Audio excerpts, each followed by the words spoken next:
Hey everybody, it's Paul talking to you again from Stretching Canada, or from my home studio here. I wanted to offer some more stretches for mostly because we're isolated and we're not really moving around quite as much, or we're spending a lot more time on our computers and getting into these postures, on our phones and getting into these postures. And I've had a series of requests from people who have seen earlier segments that was very basic and vague, and I wanted to keep it basic so you could get into the foundations of the active stretches.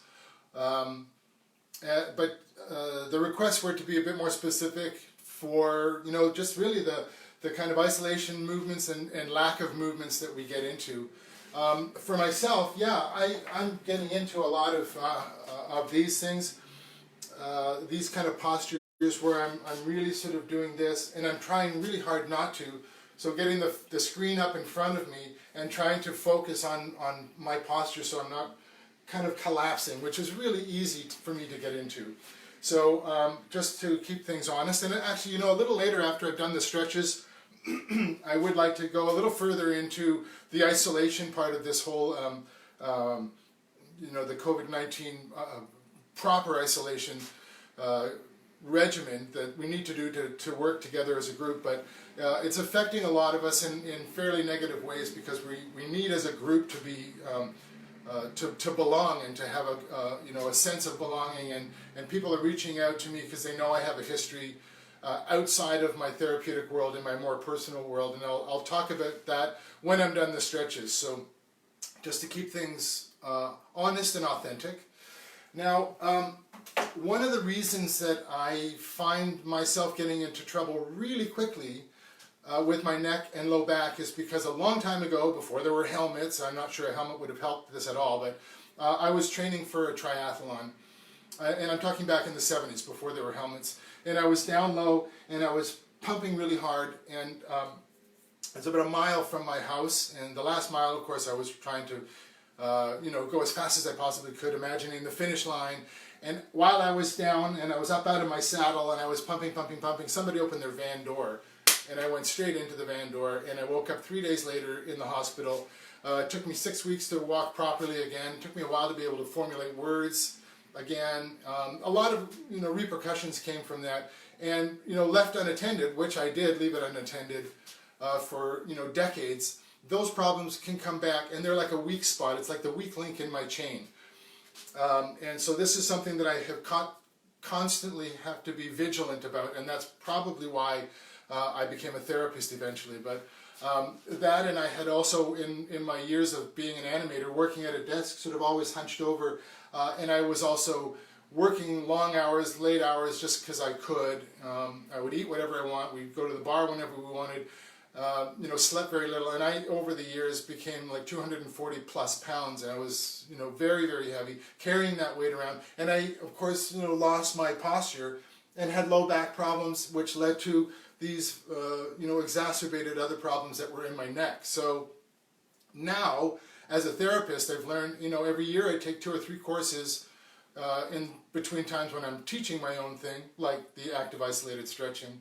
I still have issues that I need to deal with, and if I don't, then I'm not really, I don't really have much to offer as a teacher or as a therapist. So that's really where these things come from. So when I talk about specific stretches, sometimes, it's because I've seen in clinic how that affects, in a positive way, the positive change that can be affected. But also, mostly it's because I've been able to affect that kind of positive change in my own body. So let me start with where I got to.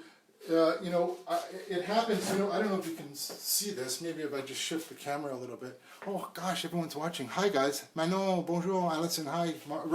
Maureen, hi Mo.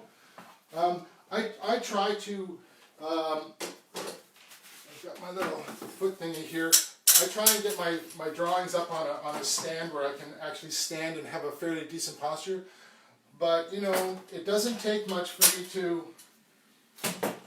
fall into this, and I do get into those horrible postures, and I just can't. As much as I strengthen my body, it doesn't take much for being like this it takes minutes, really, for me. And when those minutes linger, you know, 1 more minute, 2 more minutes, it doesn't take much for me to sort of get into those real problem areas. And the problem is not so much being in those postures, it's when I come back out and think, ah, geez, I just can't stand up. So what I do, and I have my little tools around to help me stand better, is I'll start, before I get into the neck, I'll start with opening up the pecs. And yes, I do it like this. I do it because I want to know where I'm at on any given day. So I'll do it unilaterally. And again, you know, I'll stand, say, in a door frame, and I'll do this 1, 2, keeping in mind that I'm still reaching back, 1, 2, and once that's opened up, I'll change the angle so the further up my arm goes, the further down into the fibers I'll get. But before I start running around my own room, I'll do 3 if you want to follow along. 1, 2, and I'm reaching back and I'm counting 1, 2, because that's how long that myotatic reflex takes to kick in. And if I stay there any longer, it's really just going to try and fight back. So I'll get in and out of the stretch, and then I'll do the other side. 1, 2. So maybe, I don't know if you can see that in the screen, but I'm really sort of stabilizing myself as much as I possibly can. So I'm not rotating with the stretch. I'm trying to stay as much as I square to the direction I'm facing. 1, 2. And then I'll do both sides at the same time. And you can fix your hair while you're doing it. Anyway, most of the time I'll lock out and...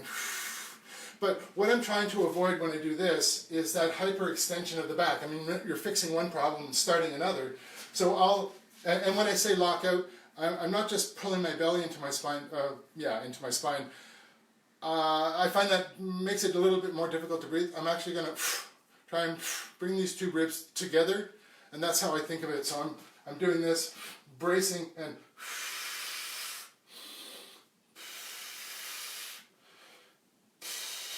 also if you've ever listened to or taken the course of Dr. Kathy Dooley and her Immaculate Dissection courses, she talks a lot about intra-abdominal pressure in her first level ID1, I believe. That, by the way, is a whole other story. Anything to do with Kathy Dooley, anything to do with Immaculate Dissection, any of those courses, you'll learn so much. And I think of her every day because I use her stuff every day, and part of that is building up that intra-abdominal pressure, and that helps my back problems a lot. So I started with unilateral, bilateral, and then I'm going to go to the exact opposite direction. I'm going to use now the muscles that I just stretched. Now, coming across the midline, the first thing that the shoulder wants to do is rise up to get amplitude, and I want to bring those shoulder blades back down my back, again, bracing, and that means I don't get as far as I used to go, but now with my shoulder down my back, I get a more concentrated stretch. 1, 2, hello, hey Robert, bonjour, hey VJ, and so keep thinking about the shoulder blades, the angles of your scapula going down into your back pockets, and that's what you're seeing here. So I'm going, and then coming across 1, 2, breathe in, and as I breathe out, 1, 2, maybe 1 more, same thing on the other side. And if it's hard for you to visualize where you are in space, I'm in front of a window. Sometimes I can see my reflection, or there's piles of mirrors around here for when I do self-portraits. I can sort of see that I'm traveling up like this, or I'm compensating in some way. Keep those shoulder blades down. So, this, now coming across. Now, going to do the short head of the bicep with palm facing forward, and then long head of the bicep with the palm facing back. So, reaching back, again I'm going to brace, bend a little bit so I'm stable on the floor, reaching up. Try not to allow your arm to wander away. Stay in that sagittal plane, which is, this plane here.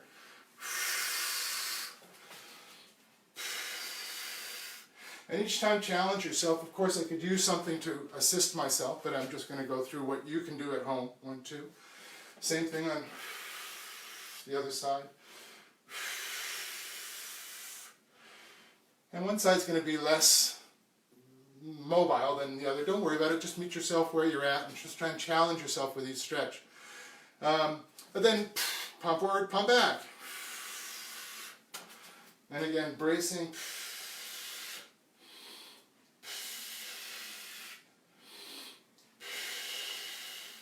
And keep in mind that I'm doing this upper body shoulder girdle to gain access to my cervical spine. Palm back. And this side is struggling because I haven't stretched in a couple of days. The shoulders anyway. And I don't know exactly why my shoulder is more restricted on this side, but it is. Hi Jill. Do you have anything for the dishes around the clavicles? Absolutely, that's a good question.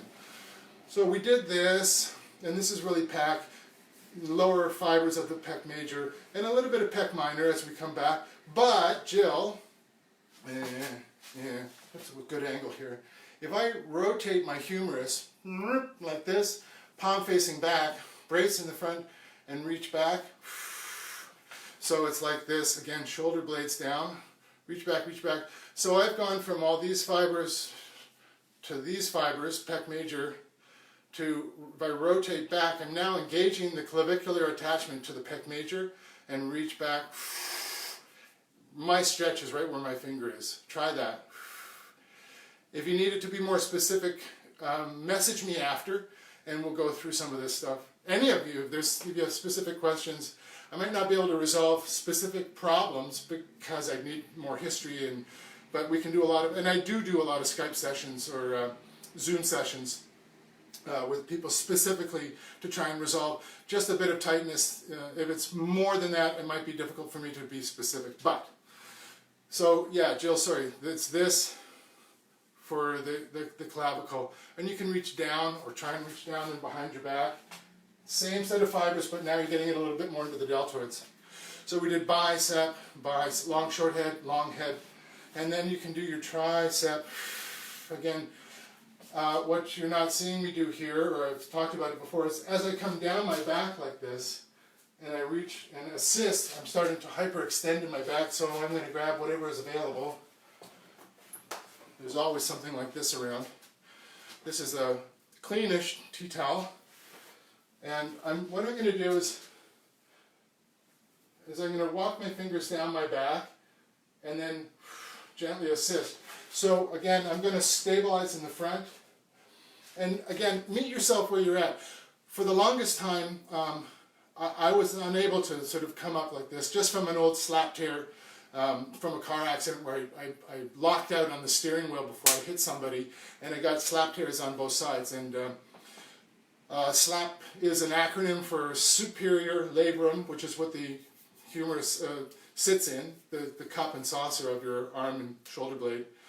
And it's a superior labrum anterior to posterior tear. So both arms had these labrums torn, so it was really hard for me to lift my arms over my head and that sort of thing. So trying to stretch my triceps was really difficult. So I just meet myself where I'm at, where I want to try and get as much stretch as I can in the triceps. I could only get to here. So if you can only get to there, perfect, that's fine. So I'm going to do this. Meet yourself where you're at. I'm walking my fingers down my back on an angle. Same stretch, different fibers. And then as you get more stable, more flexible here, slowly just do 2 here, and then come here by 4 or 5 degrees, 2 here, come forward a bit, 2 here, 2 here. So what you're seeing and not seeing in the back is I'm assisting here, here, and then down, straight down the back. Again, just meet yourself where you're at. Be kind to yourself. Hi, Ann. Hi, Ingrid. And then I'll do the same thing on the other side. Again, I'm going to meet myself where I'm at. So I'll start off on an angle, a more oblique angle.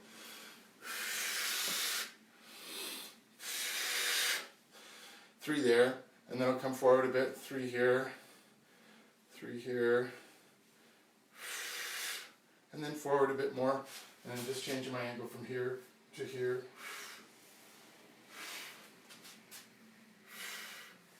So I've done pecs, rhomboids, teres minor, rotators of the arm, shoulder,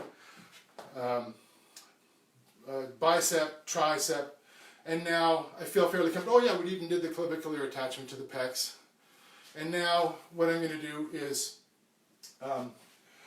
working the contracting in the front, the longest coli, the suprahyoids, the things that pull the chin in. So if I'm sideways to you, I'm pulling the chin in. Sometimes just that action is enough to release the tension in the back. That when we get here and we're in those phone postures and pad postures, this eccentric contraction sends a lot of, well, those muscles are basically just holding on. So when you do lift your head up, they feel super tight. And it's okay to just release them through stretch, but you really need to release and then strengthen. So the release part is tucking the chin in, reaching your forehead down, trying not to collapse too much. That's what got us into trouble in the first place. So I'm tucking in, reaching down, breathing out, and just having my hands waiting so I can connect a little bit. Come all the way back up so I'm looking straight ahead. If you're in front of a mirror, you should look yourself in the eye, and then tuck in, and then reach down. 1, 2. And the more stable you are here, the more stable you are here, the more concentrated the stretch will be in the cervical spine and upper thoracic. 1, 2. So 3 there. Now, looking straight ahead, I'm going to be reaching my ear to my shoulder, and of course the first thing my body's going to want to do is follow that. So I'm going to reach my hand behind my back if you can. If you can't, just reach down as you go in this direction. So looking straight ahead, I'm just going to try and rotate my head over that one point. And again, really light pressure. 2 and 3. And you can't get a wrong angle. You can't hurt yourself because you'll be the first one to know. And when I say wrong angle, I mean, you know, if your head rotates a little bit, that's fine. You just get different fibers of those scalings. Or you maybe even start with a bit of a rotation because you know that you want to get those posterior fibers or those anterior fibers. So you can go for that rotation, but to keep it simple, I'm just looking straight ahead.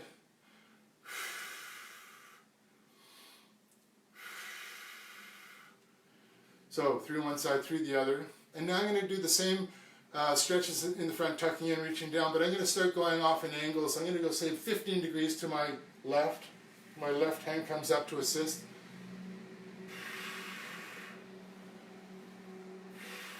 15 degrees to my right.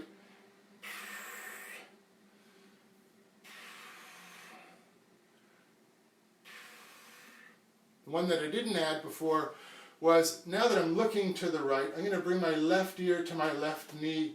Again, I'm going to stabilize on the right, bringing my left ear forward, left ear forward, left ear forward, and then assist. 1, 2. So now I'm going from these fibers along the levator scapula, from this stretch, looking to the right, pulling forward to the left. I'm more lateral fibers, upper traps, supraspinatus, posterior deltoid even. You'll feel what you feel, but so 1, 2, and then 3 on this side, looking to the left, right ear to the right knee. If you're sitting, if you're standing, it's still right ear to right hip maybe, or right knee. Again, you can't get a wrong angle. And just be kind and gentle to yourself. That gentle persuasion will go a lot further than pulling harder. Hello. Sarah. Oh my gosh, Sarah, hi. Yeah. Oh yeah. So now we want to get into some of this rotation because we do tend to do a lot of things sort of unilaterally in the front, and we tend not to do too much movement. So if you can extend yourself through your thoracic spine, think about yourself being lifted up through a string in the top of your head, and then as you rotate, I would look with my eyes over my shoulder, and my head would naturally follow my eyes. Again, trying to brace here in the front so I'm not compensating in any way. Looking over my shoulders, and then with my whole hand, so I'm not just putting on my jaw, I'm going to distribute the weight across the length of my hand as much as I can, and then in the back, reach behind. So I'm just gently pulling here and pulling here, and I'm looking over my shoulder as I breathe out. 1, 2, all the way back to center, maybe even a bit beyond. And then looking over my shoulder, and then 1, 2. And I totally disengage, no matter what stretch I'm doing. I always totally disengage to allow my head the freedom to move up. If anything's touching, my head will only partially come up. And if it's partially coming up, it's only partially releasing and only partially accepting oxygenated blood. So 1, 2, and then I'll do 3 the other side. Embrace and breathe out, and so we've got 1, 2, 2, nose to knee, 3, 3 on the other side, 4 ear to knee, or here, ear to knee, that's 4, and 5 is rotating, lift and rotate, and 1, 2, and 1, 2, and 5. So there's 5 neck stretches that can really help you release. Now, I need something a bit more solid. Let's see, can you actually see me if I'm down here? Yeah, that's pretty good. Maybe if I, well, let's see what happens. So now I want to try and stretch what's in the front. We stretched everything in the back and the sides. I want to try and open up those suprahyoid, infrahyoid, digastric muscles, all these things that we carry a lot of stress in here. And if we can release some of that, it might help us breathe a little better, move a little better, oxygenate a little better. So here we go. Yes, you can be like this and lift and press. I just find there's a lot of compression on the cervical spine for a lot of people, but in my own situation after that car accident with trying to tackle a van door with my head at 35 kilometers an hour, not good. I find it really difficult to do that. Also, I've had 3 major concussions, and just doing this is really difficult for me to keep balance. So if I fall forward onto my elbows, I take a lot of the stress off of my cervical spine, but also I get to strengthen by lifting my head. I get to strengthen what I've just stretched. So I'm lifting and keeping my elbows fairly close to my body, using my fingers. 1, 2, and 1, 2. And as that starts to get a little bit looser and more free, I might try and keep my body down, but lift my elbows up to get a bit more stretch. So from the front, it's like this.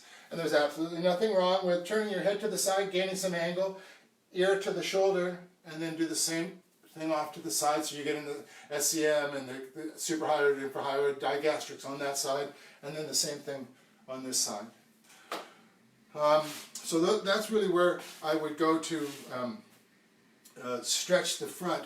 Now, everything I've done in the back, you know, stretching out in the back, I tend to try and, if I'm lying on my back, I'll strengthen the front by lifting my head, or I'll strengthen the back by lifting my head lying down. But I'm standing, so what I'm going to do is I've stretched out the front. I might do all 4 or 5 stretches and then go straight into a strengthening, which is basically, again, bracing in the front, putting my hands behind my head and just applying equal pressure this way, and 1, 2. Again, that sort of pound of pressure is enough. 1, 2. So I'm just lighting those muscles up. I'm not going for a strengthening exercise. I'm just going to activate those muscles. Same thing with the muscles in the front. 1, 2. 1, 2. So I'm activating the supra, infrahyoid, SCM on that side. Same thing on this side. Or you can do the same thing in the back. Just so you're not just stretching those muscles and leaving them. You're stretching, opening, optimizing, you're oxygenating, and then sending a signal to work. So the brain sort of says, this is the new normal. I've opened, optimized, and I've actually used those muscles. So you're not undoing something that's been holding on for a reason. You're opening, optimizing, and then strengthening right away. So this is the routine I'll do. And you know, if I've been here for hours, and I do this for hours at a time, you know, I'll be at this at an easel, and I might have as many tools as I have, but I do kind of get into these sort of postures where it's just not healthy. But I get into that artistic flow, and there's very little I can do to undo that, except to stretch, especially if I want to continue for a few more hours. I do everything I've just showed you, all of the neck stretches. I'll open up in the front, I'll open up in the back, I'll get through the muscles in the serratus and the latissimus muscles in the side. It takes like 5 minutes, maybe 7 minutes to do a whole routine, and then strengthen a little bit, optimize the muscles so they're active. And then I can go back to painting or drawing or whatever I'm trying to do. So I hope that's really of some help. Oh my gosh, hi Janine, hello, and Francis, nice to see all of you. Again, if any one of you have any questions or suggestions or concerns, really reach out here right now, or just drop me a line on Messenger. So now I have a question.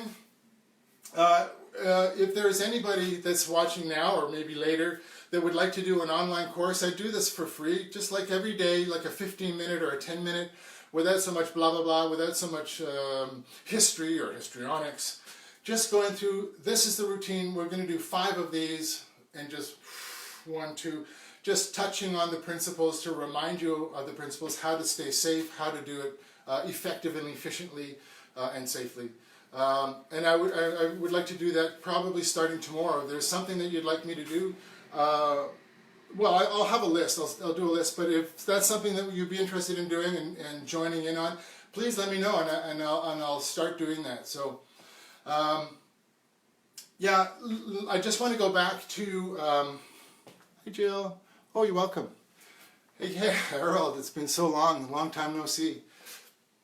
Because we're doing this, I'm doing this because, we're all isolated at home, and we're trying to do what we can to maintain, physical health, or, keep ourselves occupied and busy. Sometimes some of us have a lot harder time being isolated from other people, or being isolated at all, or we just feel isolated, sometimes it's socially awkward, and we get home and it's easier to stay home, but now we don't even have a choice or have a chance to go outside and socialize except here online.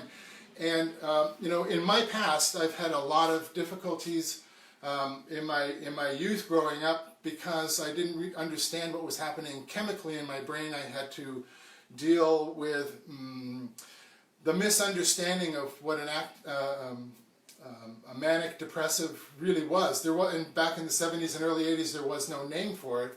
But because my activities and my behaviors were so awkward and so weird for people, I found that they would want to spend less time with me, and so eventually I just spent less time trying to be with people. And as I got older and I started to get diagnosed, I started to understand and put a label on something. It made it a lot easier to deal with, but there's a lot of stigmatism attached to it. So there was still, people would recognize that, okay, he's bipolar and he's on a high or he's on a low.